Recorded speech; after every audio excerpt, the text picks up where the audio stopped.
This is Rowena Dooley asking Sol citizens to report for duty.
Dooley asking Sol citizens to report for duty.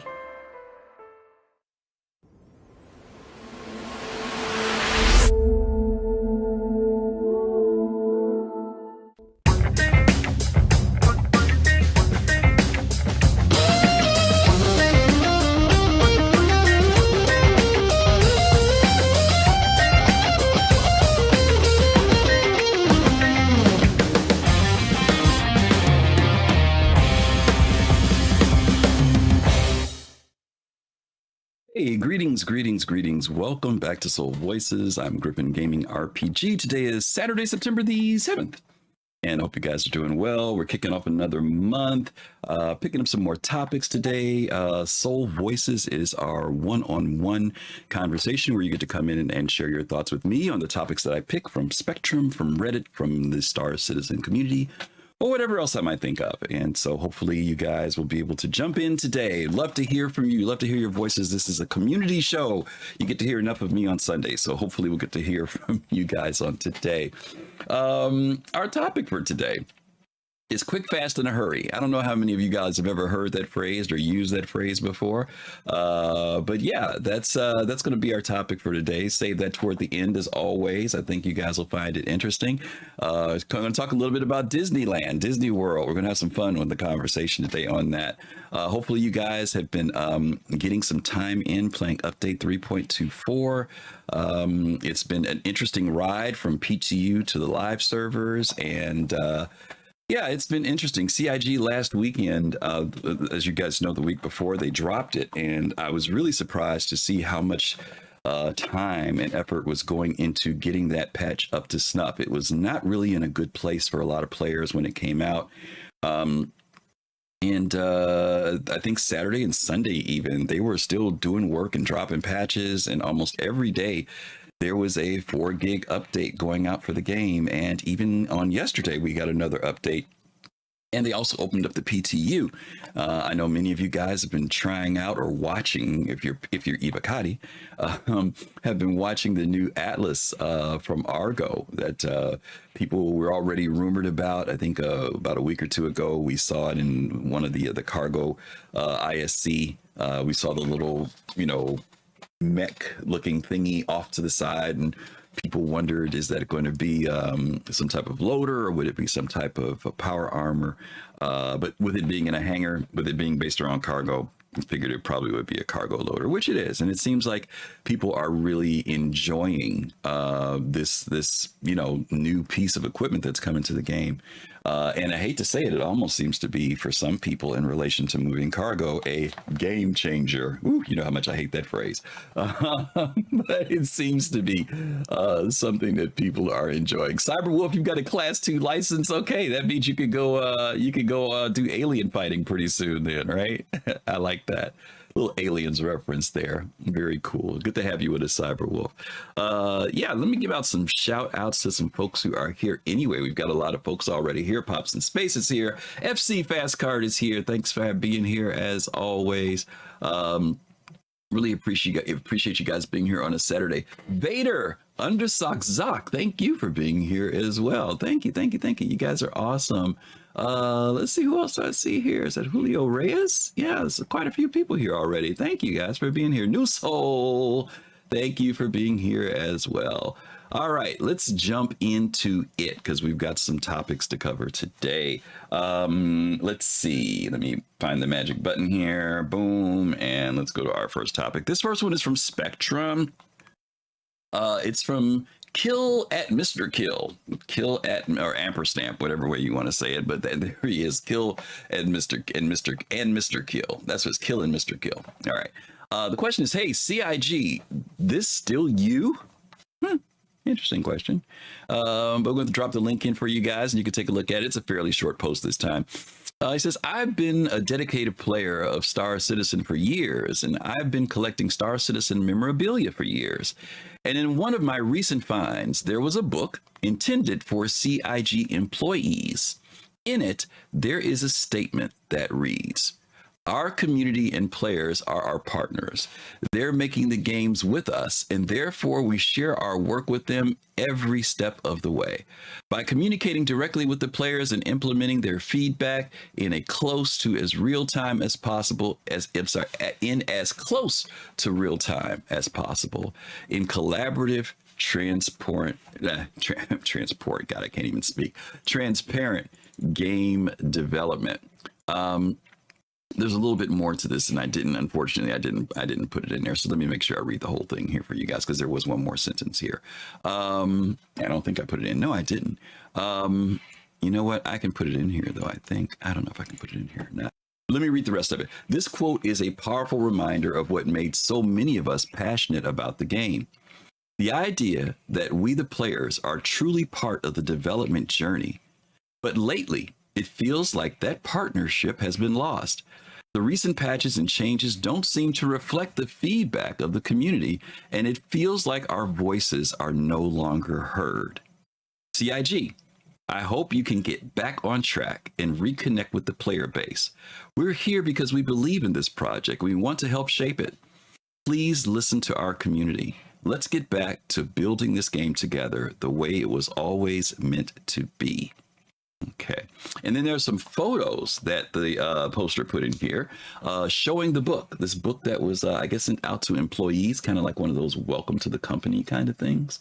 And yeah, that's kind of the sentiment here of the author of this post. And my question to you is, and this word has been used so many times in Star Citizen, the magic word called transparency.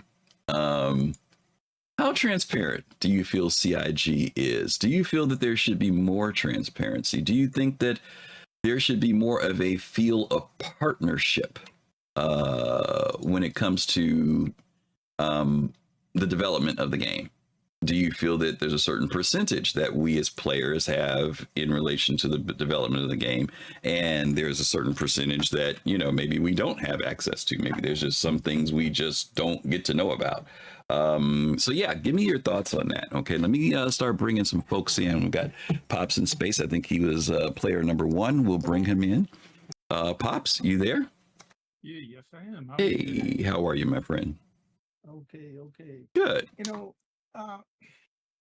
okay. We buy ships to play in the game. Mm-hmm. And I think sometimes we take that a little bit too far. Okay. And I understand that CIG will take our feedback, you know, good, positive feedback, but we are not in charge of developing the game. Okay. Because we buy a ship. Okay. You buy as much as you feel comfortable with. Mm-hmm. You play the game, you give your feedback, but, you know, saying that they're not listening to me because I put a suggestion in saying I don't know, I want blue lights and they have red ones. Mm-hmm. I don't think that's don't think that's really fair at all. Do you feel that CIG doesn't listen or that they do listen? Because I think the person is saying that in the beginning they felt like our input was heard more, and now lately maybe that's not as much. Do you think that do you think the CIG listens to the backers when they make suggestions about things? I think what they do is they hear a lot of rumbling, and I uh, you know, I mean, when you let's put it this way. Okay, if he's talking early days, there was a certain amount of people, but when you get millions of people and you've got a lot of, it's just a bunch of noise sometimes, Okay. unless your feedback is something positive, constructive, helping them move in the right direction. But just saying that they can't because they don't listen to you specifically, Mm-hmm. I think that's not the way to go. It's like a privilege kind of outlook. It can be for some people. Mm-hmm. Okay. Too much of a privilege. Okay. All right. That's a fair assessment. Thanks, Pops. I appreciate you kicking us off, buddy. Okay, let's see who we got next. We got Red Bear is coming in. Hey, Red, how are you? I'm doing fine. How about Good. I'm doing good. you? Good. Well, I have to laugh a bit about how it's supposed to be or so, or meant to be. Okay. I think they're going really onto that, how it's meant to be. Let's take, for example, this cargo hauling and the physical part of it, the boxes that you have to fill it yourself. Mm-hmm. They have laid out that they want this a long time ago. Okay. Now it's coming into the game. Mm-hmm. And now a certain part, some people don't like it, other people do. And yeah, you cannot make everybody happy, Mm-hmm. right? Mm-hmm. And they cannot also make it so transparent that even the competition know what they're gonna do and how they do it. It's impossible to do this. I mean, people should have some common sense that they not gonna be carte blanche for everyone. Oh, yeah, yeah. It's not. I don't think they can say everything, competition-wise. Okay. So, okay. Let me ask the same question to you. Do you feel that CIG does listen to what the backers are thinking or saying or suggesting? I have the feeling, and that's a feeling, Uh-huh. that they listen more. But of course, they can listen, but they don't have to apply everything that they hear. Because I do see them posting regularly on the forums. What they can and cannot do. And Okay. sometimes it's hard to hear that they cannot do it or don't want to do it that way that you like to do it. I mean, it's natural. You cannot please everyone. Okay. Fair. That's a fair enough assessment. All right. Thank you, Red. Appreciate you. You're welcome. Okie dokie. Let's see who we have next. We have Admiral Kusanagi coming in. Hey, Admiral. Hey, Griff, how's there it he going? is. Pretty good. How are you? Not too bad, not too bad. Is it?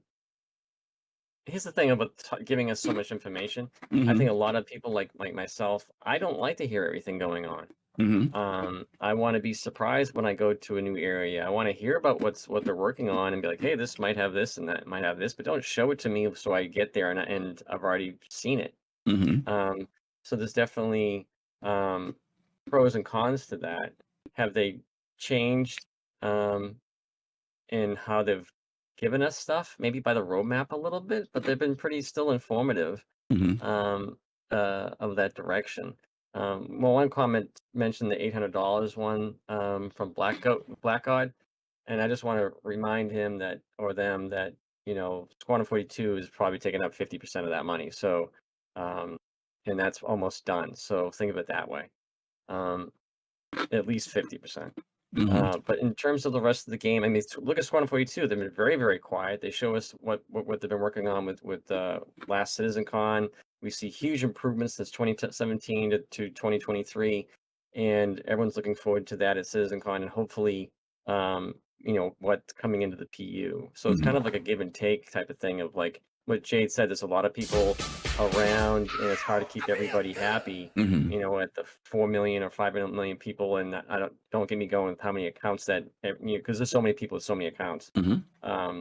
So I don't think they've actually gone back on it. I think they've been trying to keep things surprising. Are we surprised because we didn't see a white box of the new Aliens loader thing? I mean, it's done. It's close to being done. It's almost in our hands. So actually, it's in our hands now. The PTU, I think it is. But I think, So, but I think are people disappointed about that? But I think the author's point has more to do with about community feedback to the company. They feel that the community suggests things and they don't feel they're being heard in the process of development. I don't think it's about revealing things as much as the word used in this, what they quoted from this book was the partnership between players and the developers, So I think they're leaning more toward, they feel like when they give, like in this line here that it says, by communicating directly with the players and implementing their feedback in as close to real time as possible in a collaborative, transparent game. So do you think that this is... Okay, so how should this be taken? How should this be taken? Jay said it's like, it's just this one person. Like, so, okay, so they want us to tell them something, or they want us to, like, Kusanagi comes on there and be like, hey, I want you to do this, go implement it, and they do it. Like, that's you can't do that. So this isn't just their game; it's Chris Roberts' game.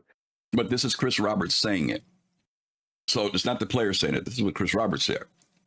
So how much of this how should this be interpreted? Should it be interpreted that way, that no matter what the players say, we should consider their feedback and put it in, or find a way to put it in? Or is it just a matter of listening to the community, and when there's something that we feel works with what our vision is, we do that? And I mean, how do you satisfy it when this is to the employees? This was to the employees of CIG. But this is like what year? This is 2014, or is it 2024? Because you've got, like Jay said, millions of people now, and it's hard to have that many people satisfied with the same with the answer you've come up with. Okay. There's no voting mechanic like in there, like, hey, this, like, Griffin Gaming said this in the Spectrum chat for the what's the name of that platform? You go in there and you make a suggestion or something like that, and you get people go in there, thumbs up. People go in there and they do a Picard, like, hand on the forehead thing, like, oh God, why is this person saying this? Okay. And it just and they come out. It's nice when CIG comes out and gives a response, because we don't get a responses all the time. I've put many, opinions on there, and most of the time don't get a response. Maybe they need to have more, instead of giving us stuff, feedback on the ISCs and Star Citizen Live. Maybe they need to have one or two more community managers that actually look out and just say, oh, we'll look into it, or that's it. We're actually looking to do that. Now, that'd be kind of nice. Okay. I think that would be kind of the most beneficial way. Is they probably have somebody that could just make people feel like they're here, make them being heard. Pivot a little bit more and make this more of a priority. Okay. All right. Fair enough. All right, Admiral. Thank you very much. All right. Let's bring in the one and the only Sir Togi. Togi, you there? What up? Hey, how are you, buddy? Chilling. Good. So to me, this has less to do with feedback and it has more to do with transparency. Okay. All right. Like, I think that they do take feedback, but Okay. I don't think that they're transparent about the people they're taking the feedback from. Okay. It seems that, like, sometimes there are certain parts of the community that are getting fed better than the rest of us. Okay. And there are decisions that they make, like as much as I think the skybox thing is silly, that was done to feed a certain subset of the community, when there could have been other ways of achieving, goals like that. And they're not transparent when they do those things. They're not, they don't, when you just rush forward with a decision, you change something, and you're not transparent about it because of how invested, I mean, not just monetarily, but emotionally, people are invested in this game. When you go making changes like that, you're going to upset people. And when you've sold people this premise, Mhm. right? I don't care if it was 2014. I don't care if it was 2012. Mm-hmm. All right, like this was the verbal contract Mm-hmm. that we were given when the original people bought in, Mm-hmm. and we've gotten less and less and less and less transparency over the years, Mm. to the point that we get these changes that, yeah, to a lot of people are trivial and to some people aren't. Mm-hmm. And if they would just be a bit more open about this stuff, like, yes, people are going to be mad, yes, people are gonna flip out, but what's the difference between them flipping out after the thing's done, Mm-hmm. and then you're, like the skybox change, where there's a lot of people flipping out on it, and I don't think they're gonna, they're not gonna keep it. Mm. They could have showed a picture of that. Everyone could have been like, "Wow, that's really ugly. Can we get something else?" And they could have not even wasted the time with it. Mm. Okay, that's an interesting perspective. Okay, appreciate that, Togi. Let me bring in Jade. Jade is next. Hey, Jade. Appreciate that, Togi. Hello.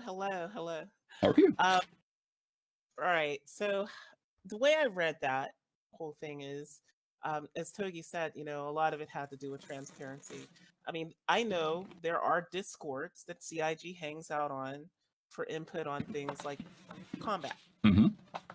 flight combat, right? Mm-hmm. And I would say that, it probably would behoove them to be more transparent about stuff like that with the greater community, because not everybody's a combat pilot, right? Not everybody wrote a flight model that's only it. Well, I'm not saying that it's only. I'm saying that right now Mm-hmm. it's only balanced around combat. And Mhm. Yogi has been clear that this is just the beginning Right. of master modes, and the other things are going to come. Right. Right.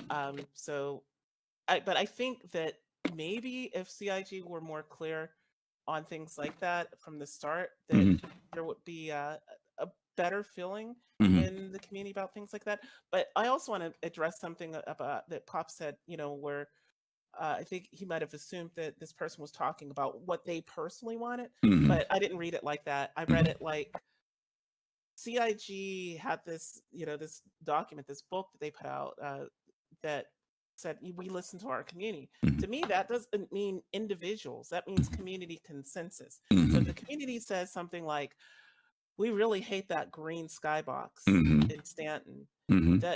that should be considered. That doesn't mean that they need to change it, Mhm. although I would love for them to Mhm. personally. But that means that they take it The voice. into The consideration. voice of the community. Mhm. Right. Mhm. They consider it at any other, potential changes going forward, or maybe they do revert it to something else. But it means that we as a community, as backers, they called us backers back in the day, remember? Mhm. Mhm.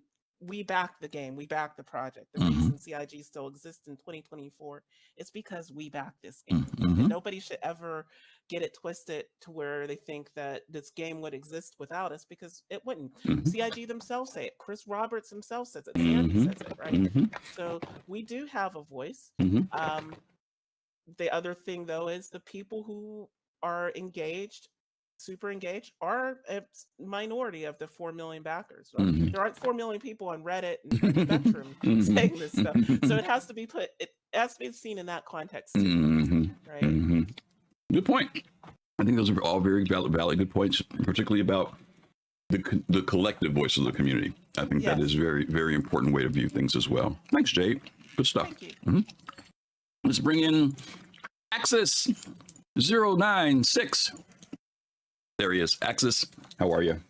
Hey, what's going on, my friend? Good.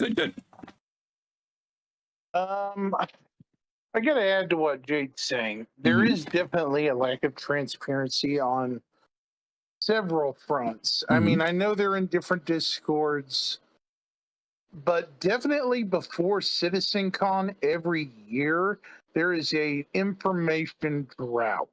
Mhm. I don't think that helps the game Mhm. at all. Mhm.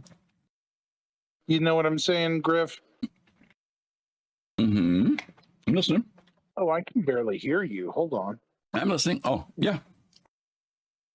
Yeah, I think there's definitely some things that could definitely be better transparency and communication wise, but huge gaps in information also don't help.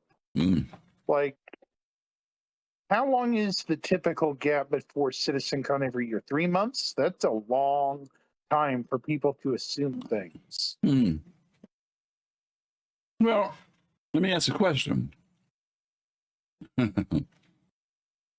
There's a newsletter. There are 2 weekly shows. The subscriber information. I mean, right. That comes out regularly, and even when there's a break, it may be 2 weeks, maybe 3 weeks. Is it the fact that we're not getting the type of information we want? Is it because, for example, that quarter before CIG puts out stuff, but usually there's a feeling that they're saving some of the better things for CitizenCon? Is it because we feel that way? Because I think to say that they're not putting out information may be a little bit disingenuous, because it's not like their shows and newsletters and all that information stops. And there's some irony. There's some irony to even what's going on right now from the last 24 hours. You know, which I'll talk about later. The last 24 hours, there's been a steady pour of stuff. And I would say what I meant, I probably should have rephrased my question to an outside observer, you know, somebody who's not intuitively connected to the project. It would seem like there's a major disconnect with this huge gap. Okay.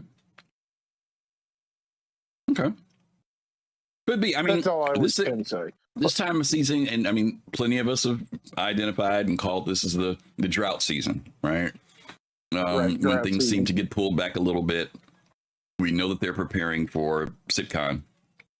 And there is a feeling of maybe even the patch before CitizenCon might even feel a little underwhelming, you know, for some players. I mean, that happens almost every year. It feels that way. But it's an interesting perspective, you know. Different people feel different ways about it. Some people literally step away during this period of time because they traditionally have felt that this is kind of a dry season, you know, and they come back by the time CitizenCon comes around, you know. All right, Axis, thank you, brother. Appreciate you. Last but not least, let's bring in FC. And then I'll share my 2 cents on this. FC. Hey, how you doing? Pretty good. You're soft too. Go ahead. Yes, Axis stole most of my points about CitizenCon. There's typically a drought before CitizenCon.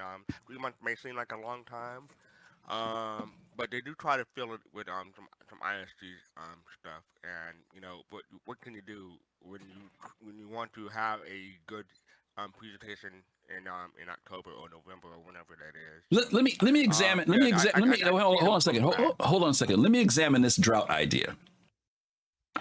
Is it really a drought, or is it because a year ago we were coming off the high and the hype of CitizenCon, and we get no. Hear what I'm saying.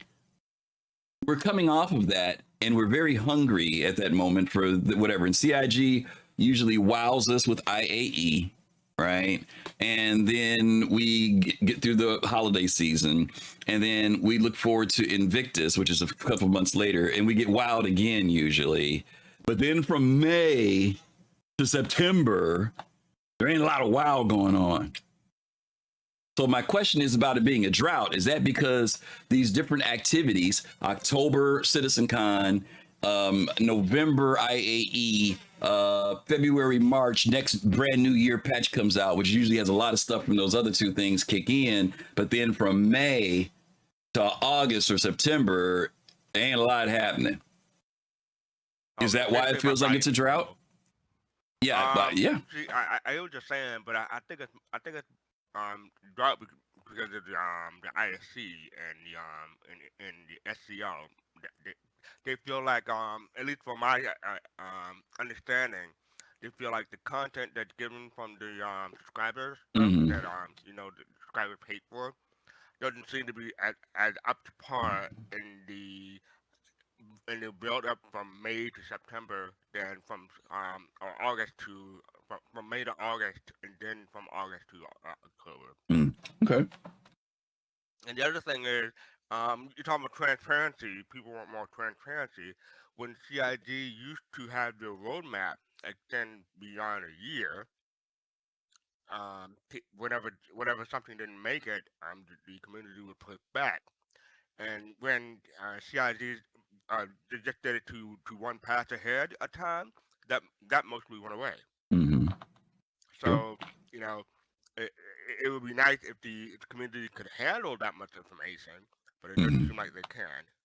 Yeah. You know, this is an interesting piece. First of all, I want to reemphasize this for those of you who may have gotten here late. The thing that you're reading right now was something that was written to employees of CIG. First off, that's the first thing. And I think it is being set there as a company motto, mission statement of the relationship between the developer and the community. That the community should not be easily dismissed, that there should be a conscious effort to listen to the community and hear what the community has to say. I think overall, for the most part, they have done this a lot more than a lot less. And I'm saying that over the scale of history of times when things have come up in the community and the community has raised their voices about certain things and they have responded. They may not have written a letter to you saying, thank you, Griff Gaming, for that wonderful idea, and we're going to implement it next week. But we did see the result of it. We saw, Jade mentioned this, the collective voice of the community. Now that can push though, because we only have so much information. Something that we may think is right now could be incorrect later. And because we don't have all the information, it puts it in a very interesting space. All we can speak from is what we have. And that's no fault on our part. That's all we have to go on.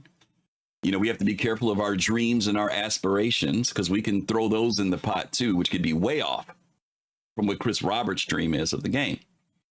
At the same time, though, because we only have so much of that information, we look to CIG to help fill in those gaps when they can. Now, I will say this about post about letting us try things, because I understood Toby's point about putting something out there ahead of time and testing the waters. And I've always wondered whether CIG would have like a testing group. You know, like when we put a movie out in the theaters, Fast Cart, they run the theater to an audience first and test it to see, what the reaction will be. And then sometimes they go back and really reshoot stuff. They change stuff in the film. I hate to tell y'all this, guys, but the player environment you're in is that. This is the player environment you're in. Disco just said this yesterday on SCL. Whether you're in PTU, preview channel, tech preview, live, they're all alpha testing spaces. Alpha testing means when you throw stuff on the wall and you look at it and see how it works. And that means that they can throw something into the game to see how we react to it. To see. There have been times when the players have said they don't like something. And then CIG tweaks it and does something, and all of a sudden we're fine with it. I can think of something as simple as when they implemented food into the game. The community railed against food. It's not a survival game. I don't want to be having to eat every 5 minutes, blah, blah, blah, blah. And so all they did was tweak sometimes, and nobody complains about food. I can pick something more recent. Let me take something more recent, Fast Car. People were complaining about freight. Nobody's going to want to move all that freight. The Atlas comes out. Everybody wants to move freight. All right. And sometimes CIG just wants us to be surprised, especially for an event like CitizenCon, or just be surprised when something comes out in the game and people can be riled for the first time. Because, everyone wants their Armstrong moment. Yeah. But if everyone knows what's coming, there won't be an Armstrong moment. That is part of it. I would agree with you that there's those times where they want to surprise us in a very positive way and show us what they've really been working on, and they want to show it to us in a completed state, not a state that is just another concept art. Now that's a very difficult thing to do because they may want to and they can't deliver. My point is, again, because we don't see the whole picture, sometimes things get implemented and they seem crazy. Now, some things are crazy, y'all. Don't get me wrong. Some stuff I'll be like, what are y'all thinking about? I do the same thing. But I've also been around long enough to see that there are times when the puzzle starts to come together better. Some things start to make sense. You start to get an idea at the very least of where they're trying to go. And sometimes that route they take that went left needed to go right. And sometimes they have to go down that road a little bit and get to another fork, and they have to finally make that right turn. And now they have to go a couple extra blocks to finally get back on the right road. And that does come from us as a community, you know. But I also, you know, this is a tough pill to swallow. Ultimately, our voice is still secondary. This is not a democratic process of developing this game, y'all. It's not. It is a point of consideration that we can share some things. We have the opportunity, and we know the devs do read and look. They may not write back and say, Griff, that was a great idea, but we do know that they do pay attention to what this community has to say. And we've seen that reflected in certain decisions that have made over time. So my encouragement is, you've already said this is Chris Roberts' game. Well, yeah, but it is, you know, I think it's Chris Roberts' game, but Chris Roberts isn't making this game so he could sit at home by himself and play it. He wants to make a game that other people will also enjoy and join him in. So there is an aspect of, he just can't say, well, I'm just making what I want to make and screw everybody else. That he'll be out there playing in the verse by himself. No, I know, but I'm saying I don't want people to think that when we say that. We just want people to understand that he does have a vision of what he wants, and that vision can change. Let's keep that real too. There could be a technical issue that says that this game can't be completely even what he wants it to be. He can aspire to it. He can work toward it. Maybe he can't do it in 2015 or 2020 or 2025. Maybe it won't be until 2030, you know? But that's the ride we're on. And I'm sure there's frustration on his side. And I'm sure there's frustration on the developer side, just like there's frustration on our side. The developers have said that there are times when they wish that they could tell us stuff. And there are things that they wish that we could do, but they can't. And they know we're actually banging on the castle wall, and they want to be able to say something. But as Fast Card said, sometimes when they've said them things and things don't happen, then the community brings pitchforks and torches, you know. So it's an interesting place as far as development goes. Okay. Yep, that's all I wanted to say. Okay, it's good stuff, buddy. All right, gang. Thank you. You guys shared some good stuff. All good information. Let's go ahead and jump into number 2. How are we doing on our time? Okay, we're doing good on our time. Let's look at number 2 here. What is number 2? I got to remember myself. Oh, here we go. CitizenCon in 12 months. Our good friend Space Tomato put out a video just recently, 324 to 4.0. If you guys haven't had a chance to take a look at it, check it out when you get a moment. But there is a link to a website that he put, that Fastcard just put in. I want you guys to bring this link up, because trust me, you'll want to save this link, and you will, at the very least, you'll want to take a look at it.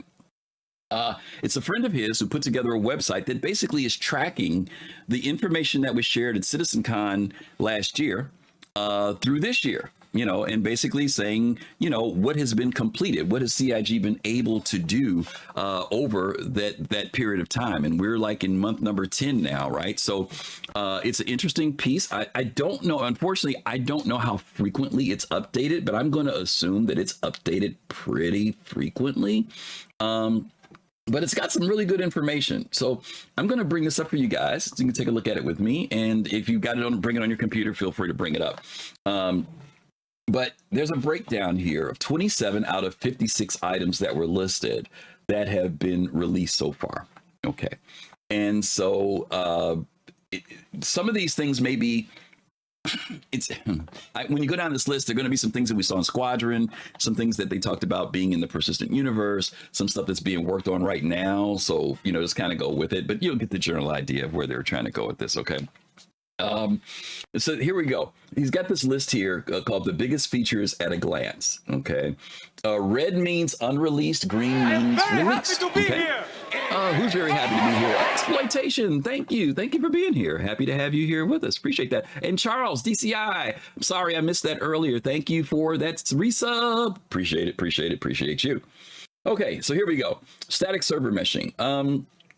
Let's see. And this is where the thing gets hazy, right? We know they're working on it, but it's not released. In other words, it's not fully running in the game. Okay. Star System Pyro. We got a chance to play around with it, right, after CitizenCon last year and go in and tap it out a few times. But we know it has not been fully released. Okay. Master modes.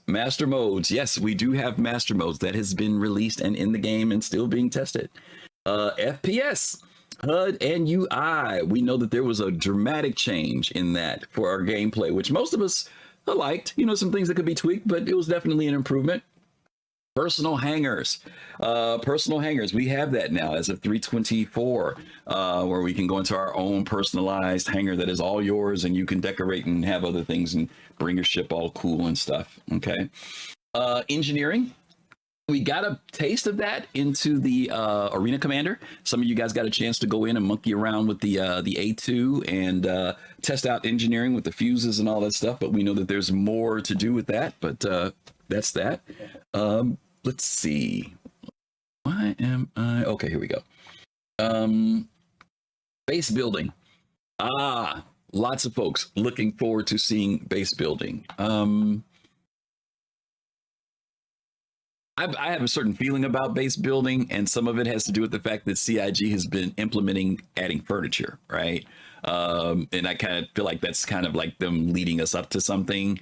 First there was the furniture they put in 324 that we could put down in our hangars, and then this week, as you guys know, they put up a new set of furniture that people could get. So I'm hoping that this idea of furniture means that it won't be getting it now, and we won't see it for another 4 years. That maybe base building is coming sooner than we may have expected. Those are the big pieces that we saw. Now, mind you, we also know that for the base building thing, when Todd Pappy introduced that, he said that they were going to begin development in January of 2024. So we're 9 months into that. Okay. And we also saw a little sneak peek when we were getting ready for 323, 324, that Disco did. It was on social media where they gave us a glimpse of what the base building, where they were. It was beyond white box and gray box. It was something that was actually in engine. We'll have to see where that goes. All right, shaping the verse in Star Engine. Here's a bunch of items here. New quantum travel effects. Some of us have seen some leaks of that. Looks very cool, but we don't have it yet. My projecting on that is that we're going to see that at CitizenCon, but we'll see. Fire simulation and attached gameplay. We know that they've been working on that. We had ISC about 3 weeks ago. They did the whole thing on fire, so we know they're working on that, but we don't have it. New water simulation and deformation. We know that we did get that. That was one of the first things we got, surprisingly, and CIG explained how they were able to pull it off, which is very cool. Maelstrom, physically based destructive systems. We know this has taken a lot of work, and they told us that there was a lot that they were working on with that. Definitely know it's in Squadron, but as far as the persistent universe and an MMO scenario, whole different level of implementation. Let's see. Ground fog follows the terrain and scatters light. This was a part of 322, I think, or 323. It came out in 323.1. I remember people kind of had a fit when it was the only item that wasn't in. But they did the X patch. CIG did implement that. Let's see. Cloud improvements and light shafts. Most of us have seen the light passes and graphical passes they've been doing recently. We've seen that get implemented. The game is looking really, really pretty. Let's see, what do we got after that? Temporal upscaling, CIG TSR, FSR2, NVIDIA DLSS, and DLSS2. That has been added finally. Those of us who have, I'm going to combine that with the next one also, which is Vulkan. For those of us who are in AMD or on NVIDIA, we've seen the implementation of this for graphics, which has made our game performance better for the most part. There have been some issues still, I think, with the DLSS side. There was something with Vulkan too, but I implemented Vulkan ever since the beginning, and I have had no problems. So I don't know if it's just something weird, but yes, those have been implemented. Ray tracing, GI. We know we saw some samples of that, but CIG has not implemented ray tracing yet. Starcloth, character cloth simulation. We've seen some elements of Starcloth that have been implemented into the game. We haven't seen like the crazy thing like we're at the point back in the day when they had the whole tarp over the Ursa rover and it's blowing in the wind, but we have seen it been implemented in other aspects of the game. Star hair, we've seen that has also been implemented with hair. You can spin your head like this and your hair can do it. Whatever it does. New audio simulation, realistic mode. We have yet to get this yet. And of course, this is very difficult to hear. Even when we heard it at CIG, you could hear some differences in the audio, in the way the audio was being done, but can't wait to hear it in game. And then static server meshing. We know that CIG did several tests early this year on static server meshing. We knew there was supposed to be a big test this weekend for server meshing. So we know they're working on it, but it ain't there yet. All right. Fix it and fly it. Resource management, engineering gameplay. Now this is a little bit of repetitiveness because earlier he had engineering in there, and here he mentions the resource management from engineering gameplay. Now this is more of a gameplay feature versus the actual mechanic of engineering, which is why I think that they have two separate things here. But there is this idea of us being able to do things such as tuning, repair, things of that nature, and the engineering station becoming an active place where you can actually control things, shut things down, tweak things. That has not been implemented yet for Fix It and Fly It. Navigating the verse. The new HUD, we do have that. That has been implemented. The new Mobi-Glass, we've seen that implemented. FPS repair gameplay. This has not been implemented, even though, I can't remember. So maybe somebody can come in and correct me when it's time for folks to come in.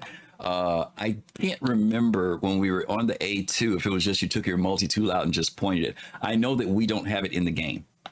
We don't have the tool that will allow you to do repair on components and things. We can do salvage repair, but the component repair thing has not been implemented yet. FPS scanning. We saw this being done in CitizenCon, where you would have some type of device that would allow you to send out a ping or pulse, and you'd be able to use that for FPS gameplay. We do not have that implemented yet. 3D minimap downloadable by the Mobi-Glass. Now that I didn't really expect to see that anytime soon, but you guys know what that was, where you would go to a computer terminal someplace in the game and you could download a map. So you wouldn't get that general map that pops up in the upper left unless you went to one of these resources. Some places won't have them at all, but bigger facilities like maybe distribution centers or other things like that would have that type of download. Right now we do get the map, but that would be something later on that would be implemented as part of gameplay. Unified star map, seamless transitions from local map to stars. You guys know what that is. Basically, it's using your mouse wheel when you're in the star map. Okay. You can go from inside your ship to outside to a planet to a system, the whole 9 yards.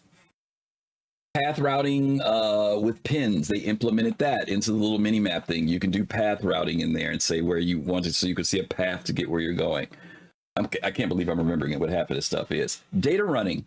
Share and sell to cell markers. Data running, share and sell markers.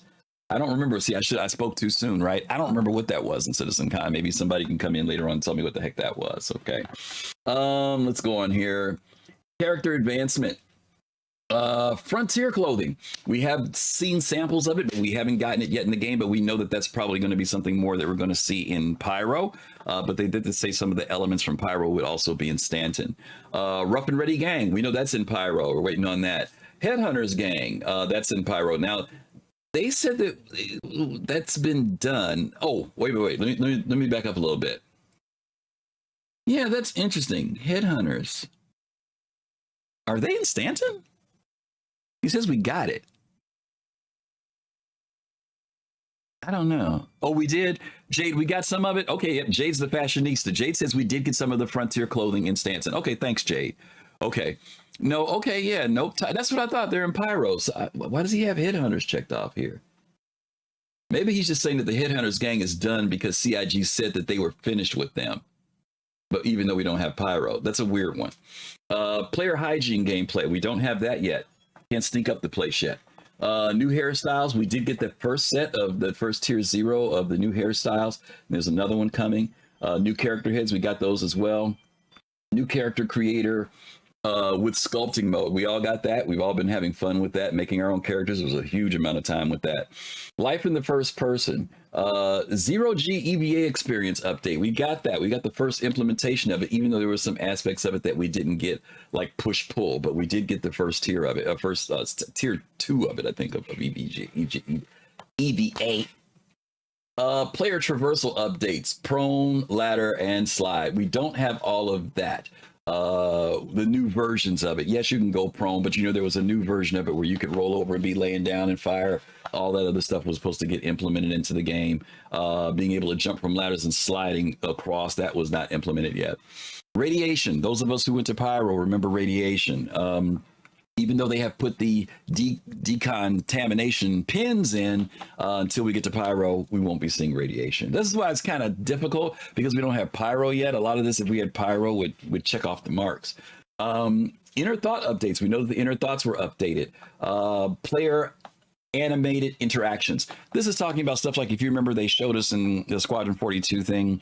It wasn't Squadron 42. They just showed us where, like, if you went to a door button, instead of getting the arrow and clicking, you would click and your hand would hit the button. So you had more physical animated interactions with stuff. Kiosk and terminal updates. We did get that. Looting screen update. You guys know we got the new looting screen. FPS takedowns. We didn't get the new takedowns. Remember, we saw the time where they took the person down and handcuffed them. We didn't get all that. The FPS radar ping. This one is what we were talking about earlier. We talked about FPS. Oh, I'm sorry. FPS scanning was different. That's scanning versus the ping. My apologies. This is the ping, where if you're doing FPS, where you can see somebody walking around. Excuse me. 1 second there. Weapon wear. They said no weapon wear, but I would have sworn that I saw my weapons at one point showing effects of wear. I would have swore I saw that. Maybe I'm dreaming. I don't know if anybody else remembers that. The lamp we have is Headhunters. Okay, is that what it is? Okay. All right, I can't remember now.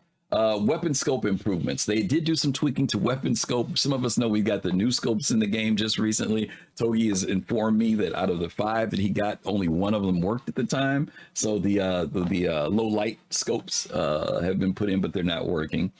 All right, let me scoop down here. Taking flight, immersion in the cockpit, relaxed state interaction prompts. I don't remember what that was. Immersion in the cockpit, relaxed state, interaction prompts. Maybe you guys can tell me what that is, because I've completely forgotten what that one is.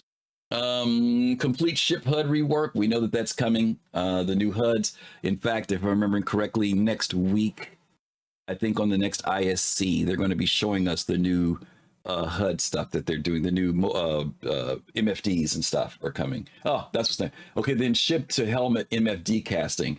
That hasn't come in yet. We're going to probably see that next week as well. New configuration profiles for different situations. I don't remember what that was. This is getting to be overwhelming now. This is something to do with flight. New configuration profiles for different situations. So I guess that's assuming that you can set up your MFDs and HUDs and everything a certain kind of way in weapons, and then you can call them back up. Like you can save them and load them, something to that effect. Master modes, new nav mode, SCM mode, we've got that. Quantum boosting, we don't have that. Quantum boosting, if you guys remember, is what you do locally in a system where you can point in a certain direction and you can boost, but you kind of have to navigate while you're going to get there. Like sometimes you get those bounty hunting missions and it's like 200 something kilometers away and you got to get there faster. Or to POIs. Position sub targeting painting for gimbals. That we do have now, where you can, if I'm remembering correctly, is that where you lock on to certain components and stuff? Position sub targeting, painting for gimbals? I don't remember. I'm trying to remember. I'm getting too old to remember all this stuff. Control surfaces. Some of our ships, as you guys know, have control surfaces on them where this will be affecting you in atmospheric flight. We don't have that implemented as of yet on some ships. Okay. Living on the edge. Oh God, I can't even scroll this up high enough. Let me see if I can bring the browser up. Will that bring it up? No, that doesn't bring it up. Oh, there it goes. Okay, living on the edge. New settlements and local missions. We do not have the new settlements yet. We have our same old settlements. Unfortunately, they're still broken. They're beautiful, but the NPCs, no show. They all went on vacation. But there's supposed to be new settlements that are being implemented. But we know, once again, that comes with Pyro, with the new missions, new local missions. Reputation and access to for good, okay, reputation and access to areas, good, neutral, and bad. Once again, this is tied into a lot to Pyro with the gangs, having reputation with them, whether you can access certain areas of their compounds, even access areas where you can purchase and buy things. That has not been implemented yet. Let's see, let's scroll a little bit more. I think that's it. Yeah, this is all I'm getting out of the deal. Let me see if I move this up. Will it go? Nope, that won't do it either. Okay, the last subjects are part of the destination adventure part. Distribution centers, yes, we have those. Raids, we do not have raids yet. Raid missions have not been implemented into the game. New hauler gameplay, perks and rewards. New hauler gameplay, perks and rewards. I can't remember. Well, hauling, we have hauling now. We do have hauling missions, but what the perks and rewards are, I don't know. Again, if somebody knows when you come in, you can share that with me. Container attributes. We did get the containers. We did get the different size containers. What we don't have are containers that are specified to certain things. Remember, they talked about containers, for example, that held frozen items, you know, that were cooler items or volatile. We don't have all these different types of containers that we would have to purchase. Right now, we only have the one type that we can carry. Freight elevators, those have been implemented. We have freight elevators. Personal hangars, those have been implemented. We have those. That was mentioned earlier too. And then finally, base building with land claims, and we know that that has not been given to us yet. Okay, so let's go back here.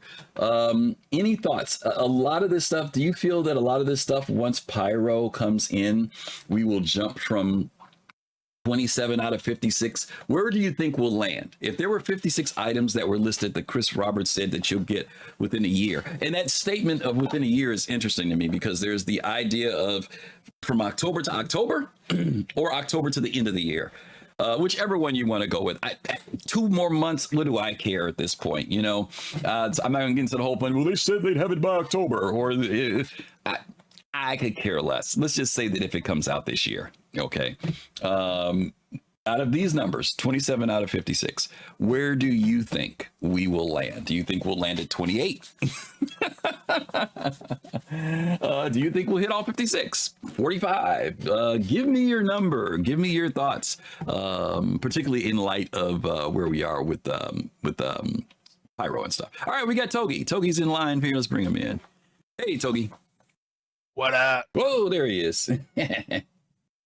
So I think that we're going to end up at less than 27 because I don't think we're anywhere near that number yet. I just read to you everything. Yeah, oh, no, yeah, and having a binary yes/no on these features is completely misleading. Togi, now I'm not saying no, here. it's no. Wait. You're telling me Master Modes is done. No, I didn't say that. That is not what I said. I said it's released. That was my only point. That was my own, but that's what the conversation is about. It's not, is this at 100% working efficiently? Tier 0 is released. Maybe. But okay, but it's released. It's in our hands. And I get what you're saying. Is it the commercially viable version of it? No, it's not. Okay. But of the items, this statement was, we want to have these in your hands within a year. That's the argument. So they're in our hands.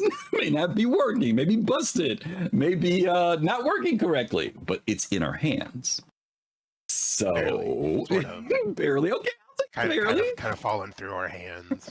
It's slipping through our fingers. I'll go with that. Yeah, you know, I mean, it's like, oh, here's your pizza, and they give you the crust. Okay, yeah, it's true. Yeah, they came out and said, well, here's the pizza. Okay. So no, seriously though, if you took a shot, in light of what you know with development, out of those things that they could put in our hands, because there are a lot of people who feel that CIG is going to do a end of the year. I've heard people say that what they're going to do is throw it out there as a test thing, and that'll be them clearing themselves of saying that they gave it to us. Or do you think that they'll end up just getting it to PTU? Or do you think that they'll get it to PTU and get it out? Year? Yeah. I'm talking about Pyro. I'm talking about Pyro in relation to that. I think we'll still be under 30. Okay.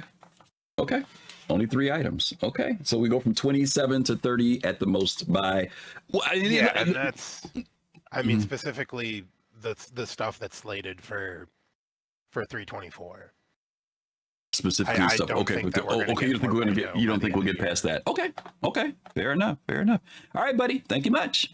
All right, let's bring in Pops in Space. Pops. Yeah. Yes, sir. I think most of the things are, in my opinion, are related to Pyro. Okay. I think once we get Pyro, we'll probably get upwards of around 50. These things, I do not think we're going. I think it's basically impossible for us to get base building, because we don't have the Pioneer, we don't have the the Galaxy. Mm-hmm. I mean, we could get them and use them as cargo ships, but yeah, I don't think we get base building this year. I think that's next year. So if you had to shoot for a number for me, what's your number for what you think out of 56, and we're at 27 now? I think it will shoot up to 50-ish. 50-ish? Okay. 50-ish. Yeah, 50-ish is my guess. Yeah. Okay. Off that list, what's the thing that you are most sure that you think we'll get? I think we will absolutely get Pyro this year. My deepest hopes and wishes. We may not get it exactly at CitizenCon, but I think we get it sometime in December. I think we'll get it before the next 2025. Before the end of the year? So, yeah, I think so. I think what's this is just my opinion, my guess. I think server meshing isn't exactly where it should be right now. So I think that's probably one of the biggest holdups. Okay. All right, fair enough. Thanks, Pops. All right, we're gonna bring in the one and the only FC Fastcart. Hey, buddy. Hey, so I don't really have. It's at 27 of 56 now. Yes. Maybe 45, 40. I don't know. Okay. I'm not sure about that. But what I'm looking forward to is server meshing finally getting into the game. Even though we've been waiting for that and hearing about that for a while now. Okay. Pyro, what you just said. I'm actually looking forward to seeing the Squadron tier stuff in the game, because I'm looking forward to seeing all the machinima that will be made. Okay. With those. So let me ask. Those kind of stuff I'm saying. Okay. So let me ask you a question. Knowing our community, no, I shouldn't say that. Knowing some of the people in our community. Okay. What number would be satisfactory? Or will there be a number that isn't? In other words, if they do 56, some people still won't be satisfied. But if you said if they did this many, I think most of the people will be pretty satisfied. We're at 27 now. What do you think the target number would be that would make people say, okay, they didn't get these 5 things in, okay. If I had to guess, I would want to say 45, maybe as low as 40, but 45. I told you said 56. Huh? I told you said 56. Okay. Yeah. Okay. Yeah, and there'll be people like Togi said, even though it's checked off, it's not fully implemented, so it doesn't count. I mean, you got to start somewhere. So I mean, even if they get 45, some people won't be happy because it's not the way that it's not fully implemented. Put it that way. Okay. I'm going to say there's a couple things on here I don't agree with. One of them was that he put base building in here. They never said base building was going to be in our hands. When Chris made that statement, Todd Pappy was the last one to come up. Chris mentioned that twice during the convention or during CitizenCon, and it was in relation to the stuff that they showed us from Squadron that would be in our hands in the PU. So I don't include base building on the list. So, and that's the only thing that I don't include on the list, I think, out of what was mentioned. I'm going to go out on the limb personally and say that they're going to get 48 to 50 of these things done. Okay, you're a little bit more optimistic. Only because a lot of this has to do with Pyro. A lot of it. And I believe we'll get Pyro. Can I mention? Oh, go ahead. Sure. Can I mention that there's been some stuff? Well, at least one thing on there. That, I mean, one thing that's been implemented that wasn't on the list, like stuff like the website change that we just got this week. Mm-hmm. Yeah. And there's always gonna be surprise ships in there, so that's nothing new. But that is something like unannounced ships. Well, that's extra. That's extra, but I don't want to add that to the list because those were not what was shown in CitizenCon, right? You keep it within the context of what the expectation that was set for. I mean, we could talk about the cargo loader, or we could talk about the Paraguayan, but those weren't included in that conversation at the time. I don't think. But yeah. You say 45. I'm going to raise my stakes a little bit higher than you, and I'm going to go to 48 to 50. And what sort of numbers are we seeing in chat besides Togi?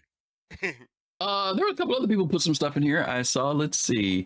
Hey, DK Wildcat, thank you for that sub. Appreciate you. Appreciate you. I don't know what other numbers you guys have. I know Togi put in Cyber. Cyber says the number of 42. They'd be happy with 40. Yep, socially confused 170. Okay. Voodoo Jay says 112. He's doubling the number. He says he wants twice as much stuff in the game. Okay, that's fair. Cyberwolf. Okay, yeah.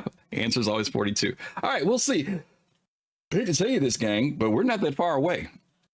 We're not that far away as far as time when we're going to find out. The CitizenCon is right around the corner, so it won't be long before we get here. I'm going to bring in Jade real quick, fast card, and we're going to take our commercial break, okay? Thanks, buddy.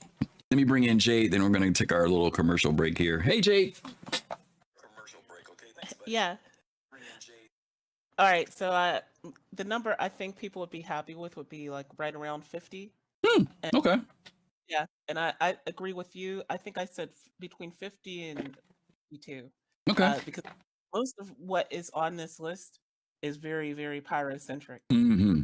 Mm-hmm. They are going to make it, and I agree that base building shouldn't have been on this list. But I don't want to get the control surfaces this year. Yeah, that's a tough one. Mm-hmm. Yeah, I don't think we get that. Another one is when they showed us raids. I mean, we had a raid mission in the hangars in the pyro playtest. Yeah, I forgot about that. Yeah. I completely forgot about that. No, I agree. I completely forgot about that because that was cool. That was a surprising mission. Cool. I could see them expanding that kind of mission out. I mean, they did show us on ISC, things like that that are coming in Pyro. So I think when we get Pyro, we get like most of this. Yeah. Well, you and I talked about, remember we joked around a while back about when Invictus came around. Too bad they didn't have something where, the Nine Tails, they come and raid the event. You know what I mean? Yeah. That was just something like that would be just so cool.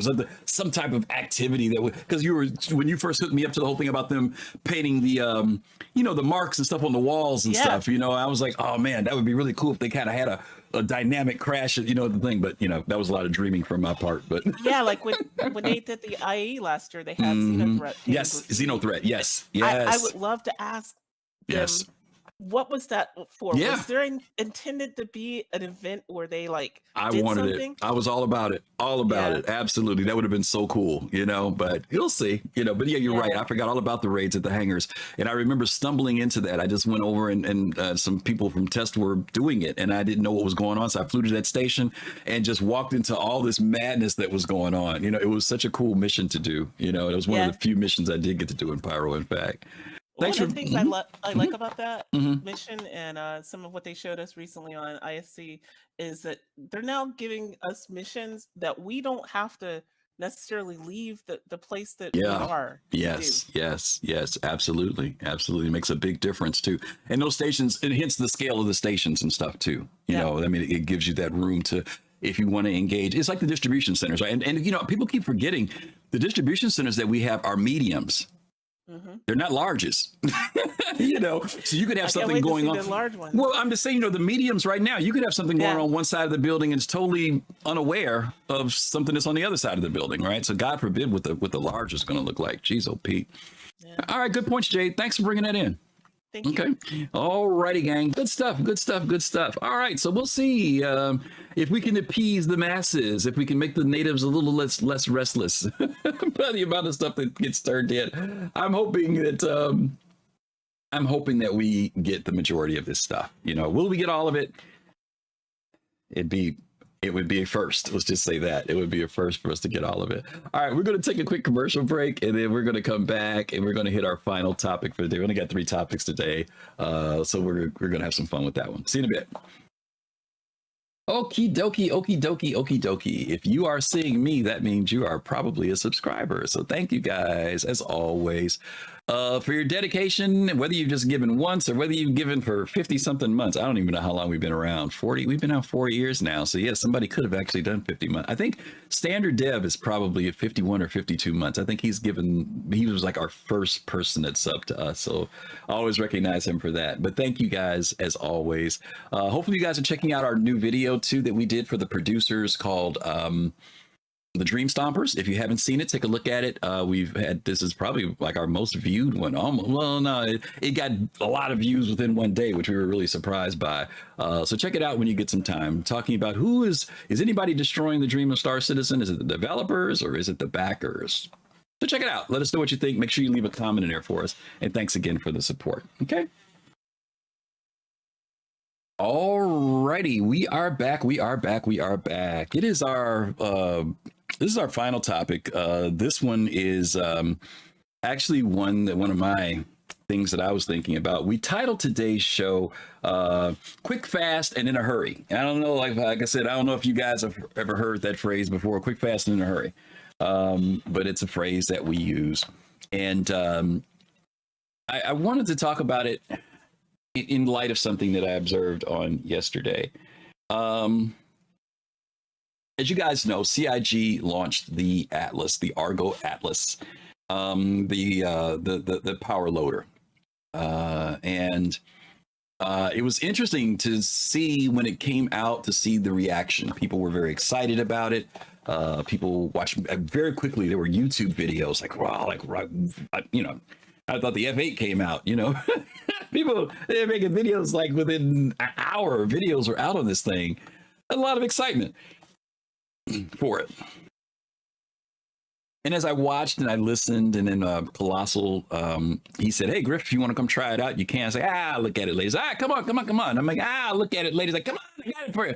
Okay. So I went over and tried it out. And I went and monkeyed around with it for about 10 minutes. Thought it was pretty cool.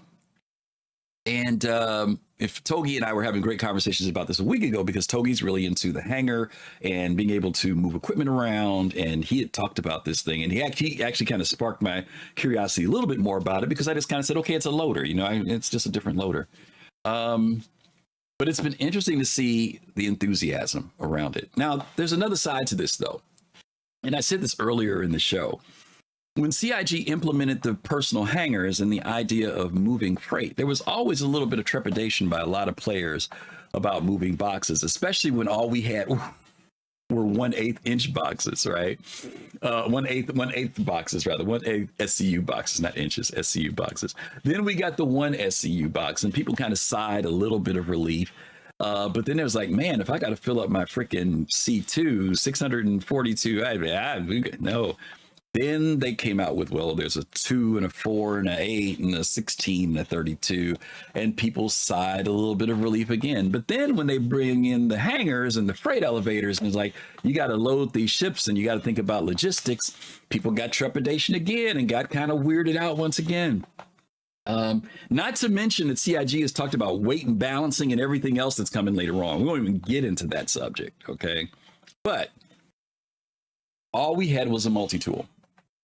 And when we got the multi-tool, people talked about the multi-tool, and, you know, we could use that. And then, you know, Admiral Kusanagi was like, that doesn't make any sense. It's just this little multi-tool and it could pick up a house, you know, blah, blah, blah, blah. And there was the science argument versus the gameplay argument and all this back and forth. And so then they give us the next multi-tool, the rifle version of it, and the rifle version. But it does the same thing as the multi-tool version, and they do the same thing. Then they go in, and as people said, which just blew my mind that they had the nerve to throw this word on it, nerf the multi-tool. They didn't nerf the multi-tool. They made the hand multi-tool what it was supposed to be. It's limited in size. Now, there's reasons why they're doing this, and I'm going to step outside of the reality sides of it, because I understand the science and reality side of it.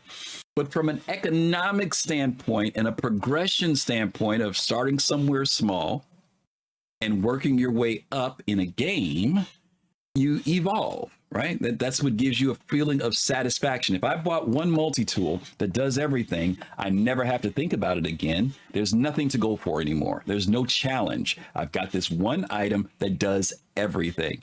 Yes, it makes sense, but not in a gameplay scenario where you want people to have an economy, spend money, work towards something, look towards something that will help them do things better in a more improved way.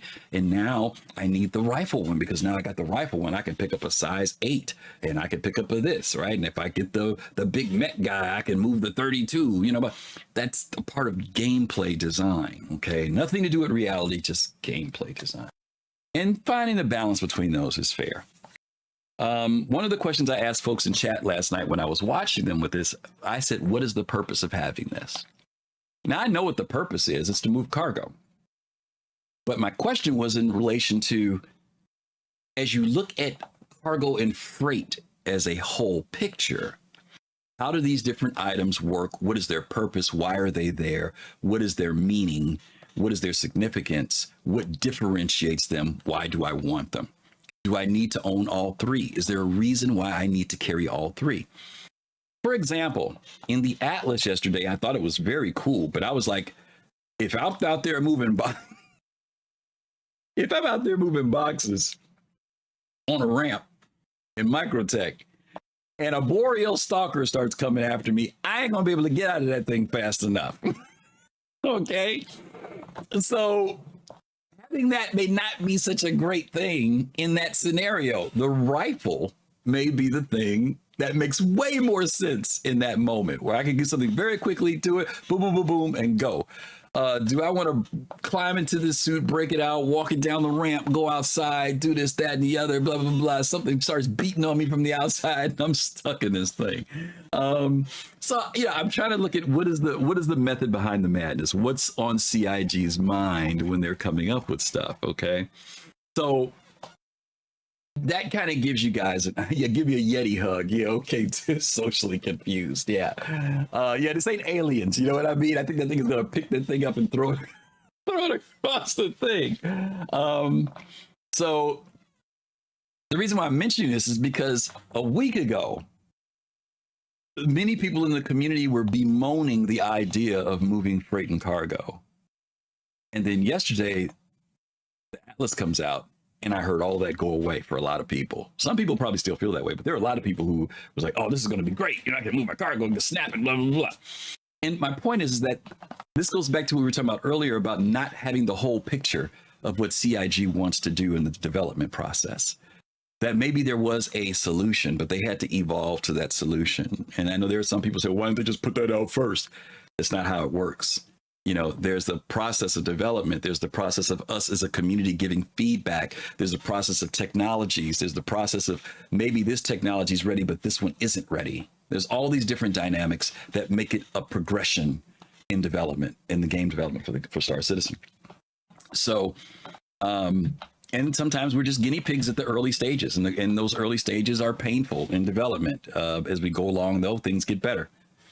So let me show you something real quick. This is if any of you guys have ever seen this before, this is the map of Disney World in Orlando, Florida, in the United States. And for most of you who've been to Disney World or Disneyland or have heard of it, if it's in Asia or whatever, Disney World, particularly Disney World, I'll speak about that one because that's what this is the map of, is broken into different areas. There is the Epcot futuristic area of Tomorrowland. There's that. There is the Liberty Square. There's Fantasyland. There's Frontierland. There's Adventureland. There's all these different areas. Then they've got like outside areas completely, like the Animal Kingdom thing, which is an entirely different area. And what's the other one? They've got Epcot, the Animal Kingdom thing. There's the Magic Kingdom, and there's one more which I'm forgetting about. Whoever's from Florida, y'all help me out with this because I can't remember. Okay. Now, what's interesting is that I've been to Disney World several times, and there were times when I've gone to Disney World and I explored the whole park. And then there were times when I've gone to Disney World or to Universal Studios, and I've just wanted to go to certain things, and that's it. You know, that's the stuff I'm interested in. you know. But it's only after I've explored the whole park and see what it has to offer. There are times when I feel like that's how Star Citizen is, right? That it has all these different areas of places you can go. And there are some players who just want to go to Tomorrowland. That's all they want to do. They don't want to do Frontierland. They have no interest in going to Adventureland. They just want to do Tomorrowland. And that's all they want to do. And then there are some people who will do a little bit of Frontierland and Tomorrowland, and maybe they'll go to Liberty Square. Then there are other people who want to taste it all, right? They want to do every facet of the game. They want to sample it all or have some information or knowledge about all those areas. And the park still runs. You know, the park still runs. Whether you're that player that just wants to go to Epcot, right? I'm talking about on the bigger scale because you're into that type of thing, or whether you want to go to the animal area where you want to go to Jurassic Park and things of that nature. And that's the type of thing that you're into, is going to that. But all those parts still have to be able to connect in some way. And in Star Citizen, it's somewhat similar to that, but they have it even more. It's even deeper than that, because if you go to Tomorrowland, you could just go to Tomorrowland and you can stay in Tomorrowland. Tomorrowland has no impact on Fantasyland. It has no effect on Frontierland. But Star Citizen, it is that way. If you want to do mining, you know, if you want to do mining in the game, you can just go mine. But at some point, you got to do something with the stuff you mine, which takes you into having to do trade, right? And economics in some form. And in order to trade it, you have to transport it. You got to move it somewhere, right? If you're a fighter, if you're into bounty hunting, right? You got your ship and you got your loadout and you're ready to go. And you go and decide to do a bounty, or you're doing some type of combat, but you're going to need fuel. You're going to need ammunition. You're going to need to do repairs. You're going to have to be able to travel to certain places to get that type of stuff done. You'll have to have reputation with certain places and people to even get the stuff done. There's this weird synchronicity, interactivity that happens throughout this game, and balancing that out in a way that can make people feel it's necessary, but not frustrating, is interesting. I'm curious to see CIG pull this off. I'm curious to see whether things like inventory, like right now with inventory, and this is one of the things that's funny about 324 that I think a lot of people dismissed, because all people kept thinking about was we're not getting our hangars, and we were supposed to get our hangars and our hangars and our hangars. I think that people missed out on the revamping of how we handle and manage freight, cargo, and inventory. That it is now changed dramatically with the physicalization of the game.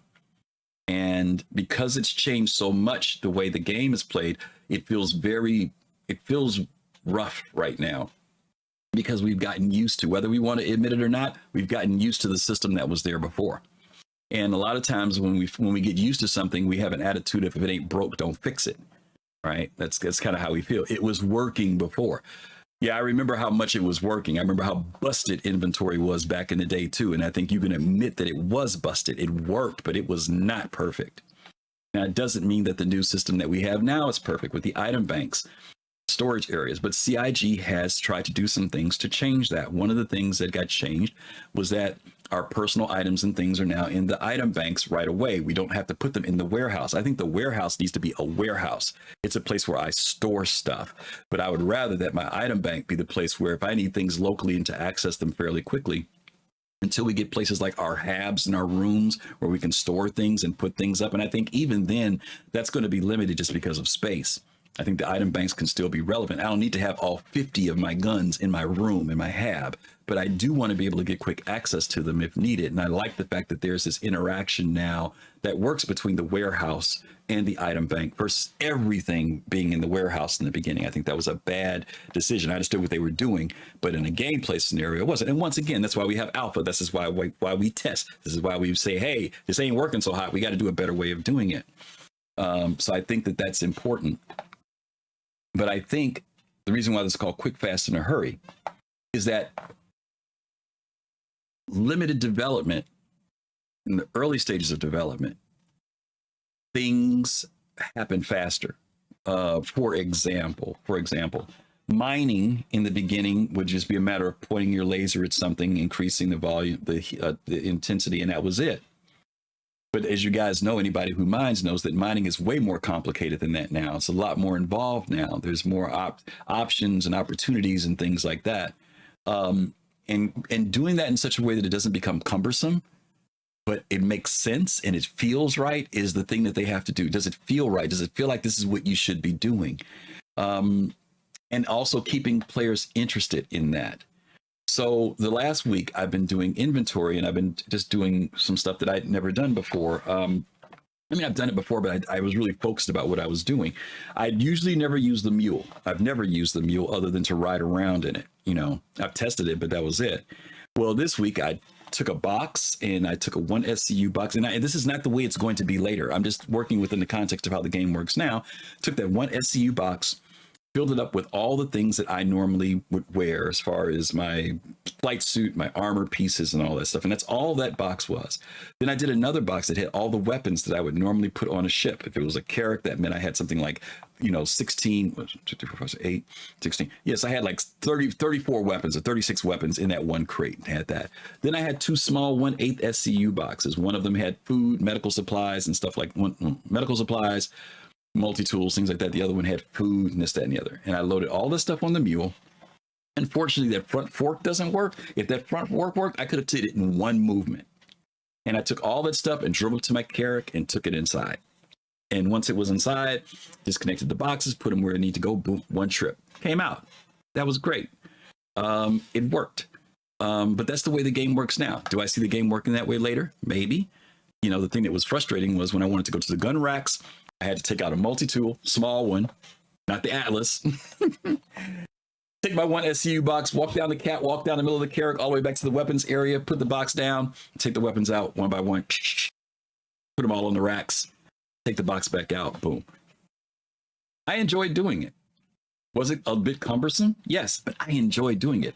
Now, the reason why I say quick, fast, in a hurry, I want to see how much CIG can make things quick, fast, but not in a hurry. I know it's going to sound weird when I say that, but I don't want to feel like I'm hurrying all the time. I do want to be able to do things in a quick, efficient way, in a way that makes sense. But I'm not expecting to go back to the days of opening up the cloud and yanking a gun out of nowhere and throwing it on my gun rack. That's not going to be this game. And if you're used to that, you better get unused to it, because that's not going to be this game. This whole idea of physicalization is starting to become a reality. And for some people, physicalization is going to feel dumb, because they're going to feel like it's slowing them down. Why do we have to do it this way? I could do this much faster the way it used to be. And I can understand the sentiment. I can understand it. Believe me, because we've gotten used to years and years and years of playing a certain way. And then all of a sudden something comes in that's a little bit different. And it starts moving closer to what Chris Roberts wants the game to be. And it may not feel good. It may not feel good. So, the reason why I'm showing you this map again is to get us to understand that there's other reasons why some of this stuff is happening that maybe we don't see yet. That down the road, it will start to make a little more sense. Right now, it may feel very weird. And don't get me wrong, it doesn't mean they've got it right. Again, this is just one iteration of it, tier 0, tier 1, maybe. But as they refine it, it also has to make sense for what's down the road in the future. And unfortunately, we don't have a crystal ball. We don't know what that future looks like. All we can do is just try to see where they're going and hope that our comments and our feedback help in that decision making. but give it time. That's my point. Give it some time. Last thing I'll say is this. Do it with friends. I think one of the things we're all finding out more and more is the more you do stuff with people, the less painful this game is. Not that you can't do stuff solo. You can. I mean, my buddy Togi, God bless his heart, he broke out 25 vehicles in his hangar. I don't have the patience to do that. But he's doing something he enjoys doing. You know, he's figuring out how he's going to do this in the game. So it gives him a certain energy that I just wouldn't have. I don't think I've set out 3 vehicles in my hangar, let alone sit around thinking about it. I went in his hangar. His hangar was immaculate. He had the hangar. He had ships, vehicles I didn't even forgot about. He had everything lined up beautifully in his hangar. But because he's doing something that he enjoyed doing, I would not enjoy doing that, you know. So CIG's gonna have to find those things that, after I saw what he did, I was inspired. I will admit that. I was inspired. It made me think a little bit more, you know. But, you know, I want us to understand that all this stuff is interconnected in some way or other, okay? Ops Chief gave out 2 community subs. Thank you, Ops Chief. Good to see you. I'm going to throw a plug at Ops Chief. Ops Chief was in a video recently. It was a really good video. If he wants to share it, he can come. Y'all come into our Discord later, and maybe he'll share it with you guys. But I was really impressed. It was really, really good. Let me bring in Pops in space, and then we're going to kind of wrap up the show here. Whoa, it's getting late. Hey, Pops. Hey, Griff. You know, I think what you, if I'm hearing what you're saying correctly, it kind of touches on the first thing that you said in there about transparency. And when you talked about the multi-tool and the different levels of each one, if they gave us the multi-tool and they gave us, let's say they gave us a map to the multi-tool, and they talked about the different levels even if they mention the Atlas, which they may not even had in their mind, would that be a good thing? Or is it a better thing to give us the Atlas and it be a surprise and it create, word in the community? Oh, this is what we got. So I think CIG rides, that line in between giving us something, letting us test it, and then coming out and giving us something they knew that they were going to do, and it's a surprise to fire up the community. So, this kind of like a transparency, this map, maybe a map always isn't good in everything that they do. Give us some surprises from, time to time. Let us go out, pick up things with the multi-tool. Let us go in our hangars. Like, I mean, I'll be honest, I'm probably going to be a lot like Togi when they get it right. Yeah. Right now, it's just not right for me. Yeah. When they get it to that stage, I can put things down. I think the Atlas is coolest in that step in the right direction, but I'm sure it's probably 20% of what it can possibly do right now. But I'm just looking forward to letting them surprise us from time to time. Okay. Yeah, I would think that the Atlas is how do I want to say this? It's not new. That it was down the road. You know what I mean? Like eventually we'll get here with this whole idea of tractoring, right? We know that Chris Roberts is a huge Aliens fan. Right. So and everybody who saw it, first thing, most people who've seen Aliens, that's the first thing this item brought to their mind. You know what I mean? Kind of like how the Scorpius brought the X-Wing to people's minds. So I'm not surprised that they evolved us to that point. But we do see that the technology that it uses is slightly different than the other 2 tractor beams that we have, and people feel it is more efficient in some ways. But there are some ways, like I mentioned, others where that unit, like for example, when I mentioned to you about how I loaded up my Carrack, the Atlas would have made it harder for me to do what I did. The mule was easier for me to do. You see what I'm saying? So, and I agree. There are some things that, you said something else is important. Sometimes there are those things that CIG didn't have on their roadmap, but because of the evolution of other things, now they say, oh, well, how about if we do it this way? That can come too. And that could be not just a surprise for us, but even a surprise for them, that something evolves into something that maybe even they didn't think about. So I think they're good points, Pops. Thanks, buddy. Appreciate that. Right. All righty. Let me bring in the man. Oh, here he is, Togi. Hey, Togi. I hope I didn't embarrass you talking about your hangar, but I'm still impressed. You have no idea how ironic you talking about that is. Okay. Because I just found out that because I have all of those vehicles in my hangar, my hangar is now broke. What? Off this new patch? Yep. What happened this time? Apparently, like, it jitters around, and if it gets into the wrong spot, your hangar just breaks, and now it don't work. And the only solution, apparently, is to get an A1 and nuke my hangar.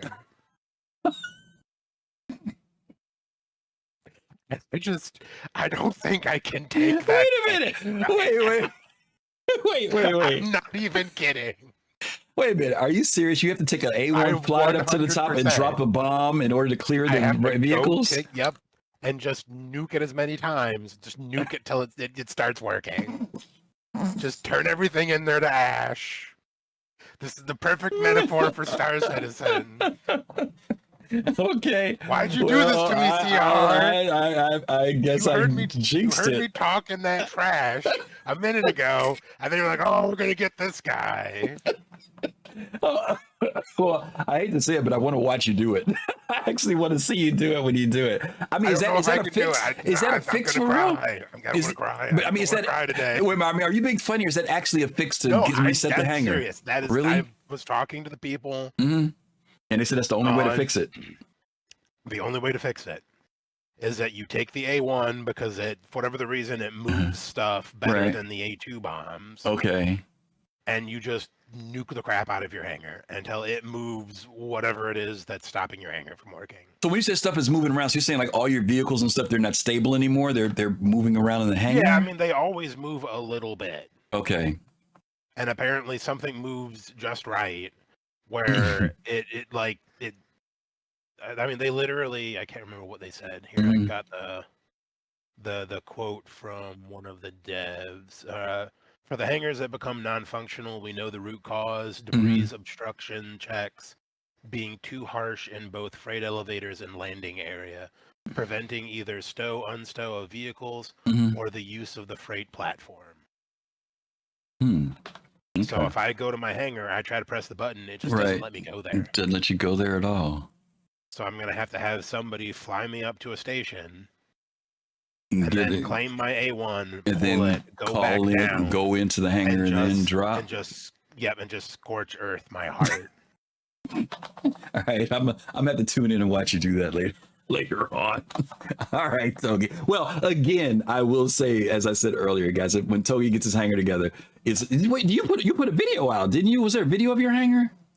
There was a very bad video. Oh, there was a.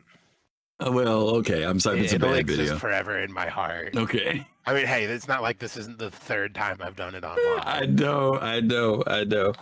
All right, Togi. Thanks for sharing that, buddy. All right. Well, I was hoping that you guys can get a chance to see it. He says it's a bad video, so I don't want to refer you guys to a bad video, but maybe we'll record when he blows up his hangar and we'll see how that goes. Anyway, that's all I'm going to share about that for today. We're going to wrap it up a little early. It's about 20 till. I think, and I haven't checked yet. FC, is Paul on today? Yes, he is. Oh, okay. Looks like Paul is reviewing the ISC from yesterday.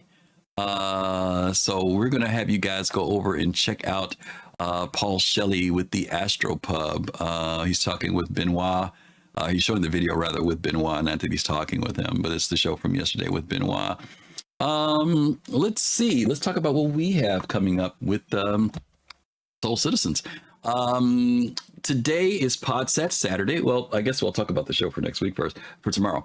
We're doing a show called A Lover, Not a Fighter.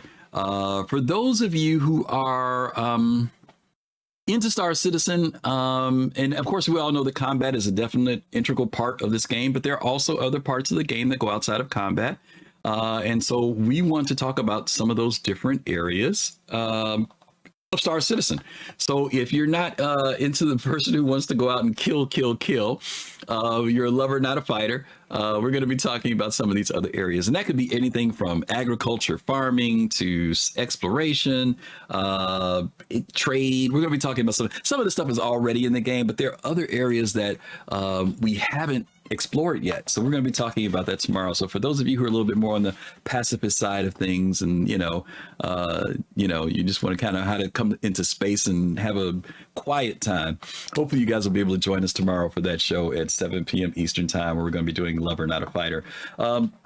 Today is also Podset Saturday. It's the Saturday where we partner with other Star Citizen content creators and give you a whole Saturday afternoon and evening of Star Citizen content. First off with the Astropub, Paul Shelley with the Captain's Table, which he is already starting right now. So we're going to be sending you there in just a hot second. And then after that, the OGs of Star Citizen Relay SC. They come on at 9 p.m. Eastern time. They get to come in and talk about this. They've been around the longest out of anybody, I think, who's streaming, talking about the game Star Citizen and Squadron 42. So hopefully you'll be able to join them as well. Special thanks to everybody who dropped in today. Really, really appreciate you. Don't forget, we also put a new episode of The Producers out on Monday called The Dream Stompers, whether it's developers or backers. Take a look at that video when you get some time. We had a great response from it. Each one of our producer videos have been getting really nice responses from the Star Citizen community. And of course, those of you who are our sponsors, whether through Patreon or YouTube, you guys are the ones that make those videos happen anyway. So we always appreciate you guys for the support that you give us there. And that's about it. We're going to send you guys over, as I mentioned, to Paul Shelley over at the Astropub. When you get there, let him know that you came over from the Soul Citizens. Great show over there this afternoon. Don't know who he's going to have for guests, but I'm sure it'll be a great show. And as always, you guys take care of yourselves. Stay safe. Counting down to CitizenCon. All right. Peace, love, soul. See you soon. Ciao.